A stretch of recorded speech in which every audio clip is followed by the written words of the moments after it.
भारत ने दिखाई ताकत, जो कतर आया लाइन पे। कतर को समझ आया भारत से दुश्मनी पड़ सकती है भारी।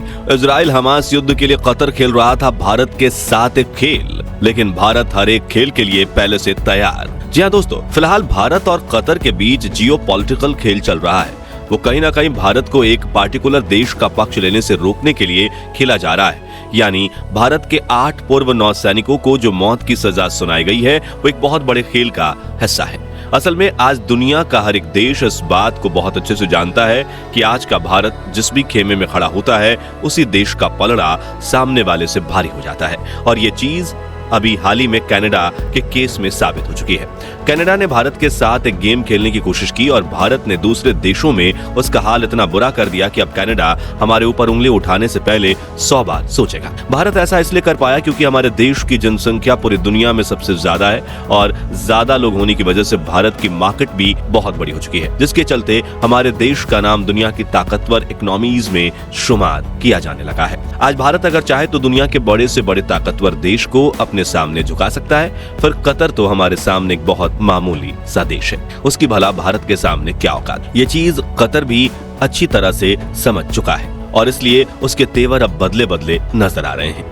अगर कतर जल्दी ही लाइन पर नहीं आया तो हम उसका वही हाल करेंगे जो अभी कुछ दिन पहले हमने कनाडा का किया था। अब कतर आखिर भारत की किस ताकत को पहचान गया है, भारत ने कतर को घेरने के लिए क्या प्लान बनाया है और सबसे जरूरी हम अपने 8 पूर्व नौसैनिकों को किस तरह बचाने वाले हैं, ये सब कुछ हम आज आपको इस वीडियो में बताएंगे, इसलिए इसे अंत तक जरूर देखिएगा। दोस्तों, चाहे भौगोलिक दृष्टि से देखें या जनसंख्या की दृष्टि से, भारत हर मायने में एक बहुत बड़ा देश है और बड़ा होने की वजह से ही हमारे यहाँ हर चीज की मार्केट भी बड़े आकार की होती है।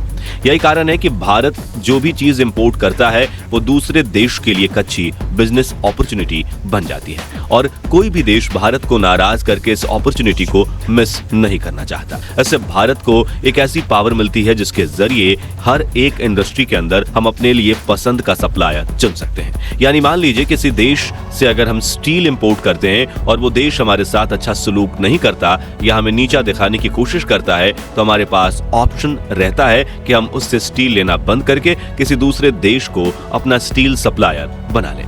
क्योंकि भारत जैसी बड़ी मार्केट के साथ डील करने के लिए दर्जनों देश लाइन लगाकर खड़े रहते हैं और हर देश चाहता है कि उसका भारत के साथ कोई बिजनेस रिलेशन बने।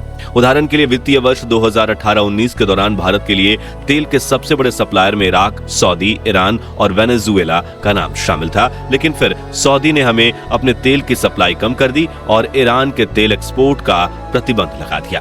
अब इस सिचुएशन में कोई और देश होता तो उसकी टेंशन 7वें आसमान पर पहुंच जाती, लेकिन भारत इससे बिल्कुल नहीं घबराया क्योंकि उसे मालूम था कि एक सप्लायर जाएगा तो 10 और सामने से आकर खड़े हो जाएंगे और हुआ भी बिल्कुल वैसा ही। सऊदी और ईरान गए तो भारत ने अपनी तेल आपूर्ति के लिए रूस के साथ सौदा कर लिया और वो भी डिस्काउंट प्राइस पर। यही कारण है कि आज के टाइम में जो भी देश भारत के लिए मुसीबतें खड़ी करना चाहता है, भारत उल्टा उसी को मुसीबत में डाल देता है। भारत से पंगा लेने की यही गलती अब कतर कर रहा है, जहां भारत के पूर्व 8 नौसैनिकों को उसने मौत की सजा देने का ऐलान किया है और भारत के बार बार कहने पर भी वो हमारे साथ इस मुद्दे पर बात करने को राजी नहीं है। अब भारत कतर को किस तरह लाइन पर लेकर आएगा ये तो हम आपको आगे बताएंगे, लेकिन चलिए उससे पहले जरा इस चीज को समझते हैं कि कतर आकर हमारे साथ खेल क्यों खेल रहा है। आपको जानकर हैरानी जरूर होगी, लेकिन कतर के ऐसा करने की वजह भी इजराइल हमास युद्ध ही है। वो कैसे, चलिए आपको समझाते हैं। असल में दोस्तों, 7 अक्टूबर को जब इजराइल हमास के बीच जंग छिड़ी थी तो भारत ने तभी अपना स्टैंड क्लियर कर दिया था, वो इस लड़ाई में इजराइल के साथ है।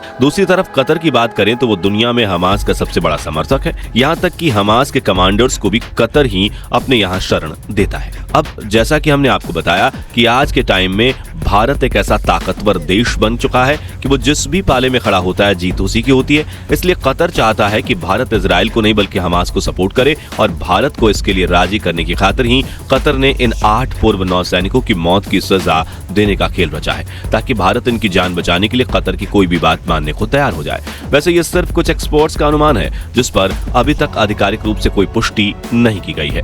इसके अलावा एक अनुमान ये भी है कि इस पूरे गेम के पीछे हमारा पड़ोसी देश पाकिस्तान का हाथ भी हो सकता है। अब पाकिस्तान बीच में कैसे आया, चलिए उसके बारे में भी आपको बताते हैं। असल में ये 8 पूर्व नौसैनिक कतर के जिस कंपनी में काम कर रहे थे, वही कंपनी पाकिस्तान के लिए एक स्पेशल पनडुब्बी बना रही। ऐसे में पाकिस्तान को शक है कि भारत के नागरिक होने के नाते ये 8 पूर्व नौसैनिक इस पनडुब्बी से जुड़ी सीक्रेट इंफॉर्मेशन भारत सरकार और इंडियन नेवी को दे देंगे, और ये चीज पाकिस्तान किसी भी हाल में नहीं चाहता है। ऐसे में हो सकता है कि इस रीजन से पाकिस्तान ने एक बहुत बड़ा गेम खेलकर हमारे इन 8 नौसैनिकों को झूठे केस में फंसाया हो, ताकि इन्हें मौत की सजा मिल जाए और पाकिस्तान की पनडुब्बी का राज किसी के सामने उजागर ना हो। अगर ये सच है तो पाकिस्तान के बहकावे में आकर कतर अपना बहुत बड़ा नुकसान कर रहा है, क्योंकि कतर भारत के रूप में सिर्फ एक कस्टमर को नहीं खोएगा, बल्कि ऐसा करके वो दुनिया के और भी कई देशों के निशाने पर आ जाएगा।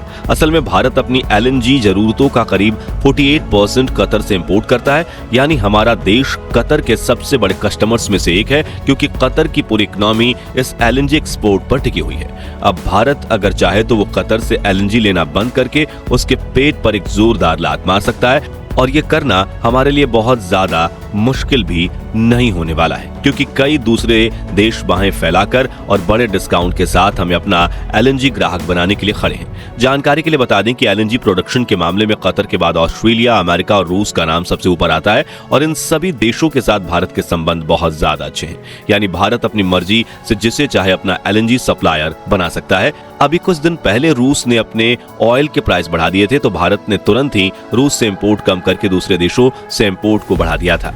तभी रूस को भी अकल आ गई और वो दोबारा से भारत को डिस्काउंट के साथ ऑयल सप्लाई करने लगा। सेम यही मामला LNG के साथ भी है। भारत के पास LNG सप्लायर्स की कोई कमी नहीं है। कतर के साथ हमारे देश के संबंध अभी तक काफी अच्छे थे, जिसके चलते हम इनसे अपनी जरूरत की 48% LNG ले रहे थे। अगर कतर के साथ रिश्ते खराब होते हैं तो भारत इसको भी लाइन पर लाने में जरा भी देर नहीं लगाएगा, बल्कि कतर को सबक सिखाने की तैयारी पहले ही शुरू की जा चुकी है। असल में भारत पिछले कई महीनों से LNG जरूरतों को पूरा करने के लिए कतर का कोई विकल्प ढूंढ रहा था, और अब क्योंकि ये 8 पूर्व नौसैनिकों वाला मामला सामने आ चुका है, इसलिए भारत ने अपनी ये तलाश और भी तेज कर दी है। और पिछले कुछ दिनों में मोजाम्बिक और वेनेजुएला जैसे देशों का नाम सामने आया है। इसके अलावा फॉसिल फ्यूल से आजादी पाने के लिए भारत पहले ही सोलर व विंड एनर्जी के साथ साथ बायोफ्यूल और हाइड्रोजन के इस्तेमाल को बढ़ावा दे रहा है। यहाँ तक कि एक अनुमान के अनुसार आने वाले 10 सालों में भारत अपनी रिन्यूएबल एनर्जी को इतनी ज्यादा बढ़ा लेगा कि उसके पेट्रोलियम इंपोर्ट में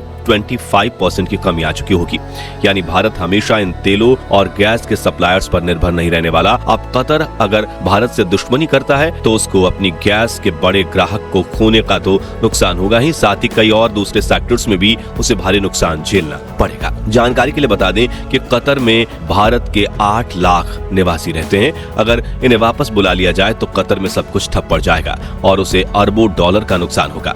इतना ही नहीं, कतर को अपनी इकोनॉमी में टूरिज्म से जो हिस्सा मिल रहा है वो भी सबसे ज्यादा भारत से ही आता है, क्योंकि भारत ही वो देश है जहां से सबसे ज्यादा लोग कतर घूमने जाते हैं। इन सब के अलावा भारत की दोस्ती आज दुनिया की सबसे बड़ी सुपर पावर्स के साथ है। अब अगर कतर भारत के खिलाफ हो गया तो भारत दुनिया के कई देशों से इसका बायकॉट करवा देगा, और अगर ऐसा हुआ तो कतर की इकोनॉमी कोलैप्स कर जाएगी। ये बात कहीं ना कहीं कतर को भी समझ आने लगी है, इसलिए उसके रवैये में थोड़ी नरमी नोटिस की गई है। अब देखना ये होगा कि कतर हमारे 8 नौसैनिकों को मौत की सजा देने की जिद से अगर पीछे नहीं हटता तो भारत आगे कौन सा स्टेप लेता है। वैसे आपको क्या लगता है, कतर को लाइन पर लाने के लिए हमें क्या करना चाहिए? कमेंट में अपनी राय जरूर शेयर करें। बाकी दोस्तों, हमारी आज के इस वीडियो में बस इतना ही था। वीडियो अच्छी लगी हो तो इसे लाइक और शेयर जरूर करना, और अगर आप हमारे फेसबुक पेज पर नए हैं तो पेज को फॉलो भी जरूर करें। मिलते हैं जल्दी एक और इंटरेस्टिंग वीडियो में, तब तक के लिए गुड बाय, जय हिंद।